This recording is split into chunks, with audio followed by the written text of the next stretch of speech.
This is a Formula One race car. It is one of the finest pieces of engineering in the entire world. It goes 0 to 60 in 2 seconds, has nearly 1,000 horsepower, and corners at 4 Gs, so hard you can barely breathe.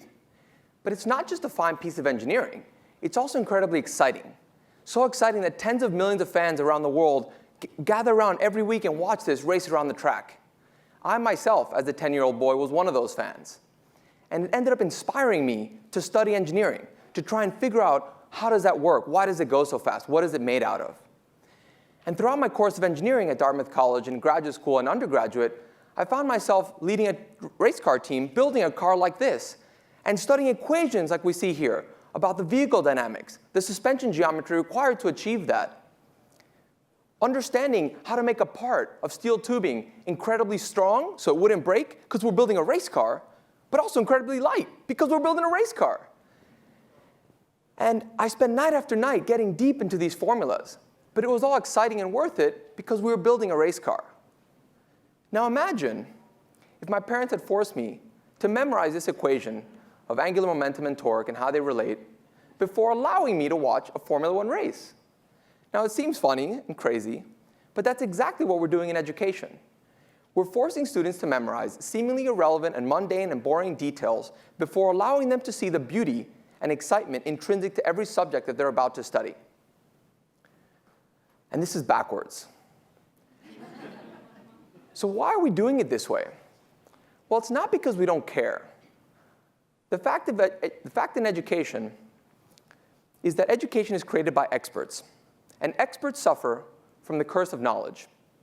And the curse of knowledge makes it difficult for experts to understand how the beauty of the subject that got them excited in that subject in the first place, without understanding every last detail that they're now so deeply involved with. And this curse of knowledge has a negative impact on education.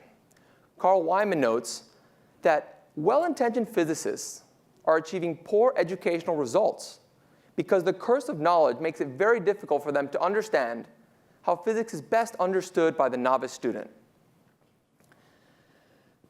And the result of this curse of knowledge, the result of the fact that education is created by experts, is a very boring curriculum.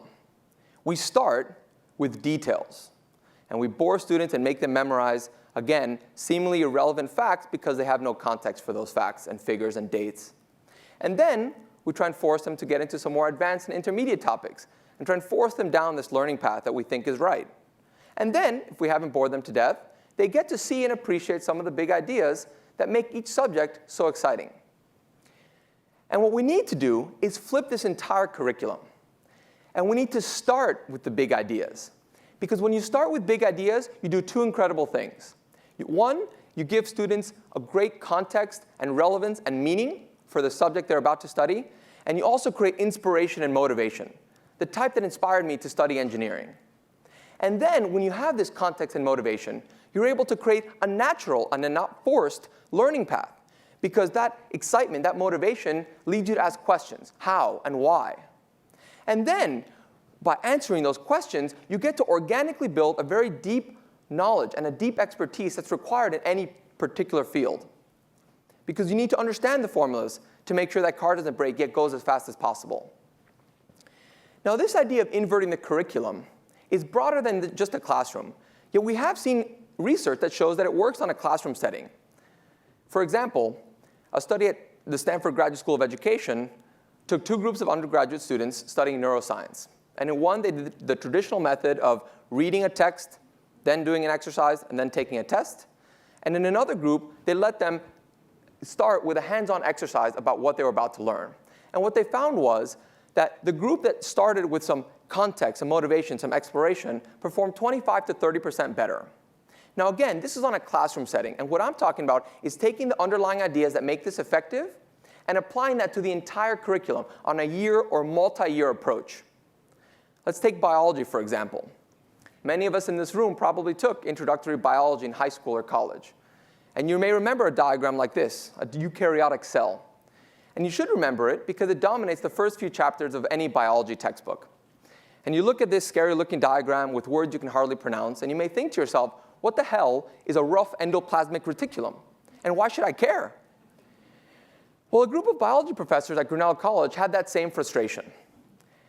And instead of forcing these students to go through a curriculum of prerequisites in biology and chemistry and microbiology, they thought, why can't we invert the curriculum?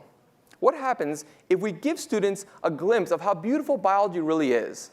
And they created an introductory course that did exactly that, that started with real-world research challenges, with topics for an introductory course that sound like phenomenally interesting TED Talks, the sex life of plants, biological responses to stress, how to build an animal. And this is an introductory course in college that got students excited about biology. And what they found was that this introductory course helped both ends of the spectrum. They found that students who were never going to end up majoring in biology were able to appreciate the beauty of biology and then go on to appreciate that in other walks of their life. And they helped some students find a love for biology and go on to be biology majors and researchers and scientists. And if you take this back to the textbook example, we need to take that textbook and completely invert it. And instead of starting with the eukaryotic cell, we should start with what biology really is, which is life itself. And what makes life so interesting is because we have this very rich ecosystem and ecology. And what makes our ecosystem so rich? The fact that we have an incredibly diverse array of plants and animals. And how do we get to those diverse plants and animals? Because of evolution and different evolutionary strategies. And what makes evolution function? Genetics and genes. And what underpins genes? DNA. And how does DNA replicate? And what makes it possible? The eukaryotic cell. And what the hell does a rough endoplasmic reticulum do? It helps facilitate protein folding, without which none of us would be here. So if we think about what we can all do to start implementing the idea of inverting the curriculum, and it starts with students. Keep asking why. Don't let our education system beat the curiosity out of you. Continue to ask for meaning for the subjects that you're studying. Parents, when you're at the dinner table talking to your kids and asking them what they studied in school today, tie that to some real-world example in their life. Create that context for them. Administrators, let's think beyond standardized tests. Let's give teachers freedom to implement some of these ideas. And finally, teachers, let's get back to the passion and excitement that got you excited about teaching in the first place. Let's not scare away the next generation of great scientists and engineers and authors by making them memorize irrelevant, boring, and mundane facts before letting them see the beauty of those subjects. And take this not just in a class setting, not just a week in the start of the class, but push to apply these learnings and this idea to your entire curriculum. I'm sure glad that my parents didn't make me memorize those formulas before letting me watch a race, because it changed my life. And it led to this, being able to drive a race car that I helped design and build. And that's exciting. And so is education. And we need to show that to students. We need to help make education more relevant and exciting for all students by starting with big, beautiful, exciting ideas and inverting the curriculum. Thank you.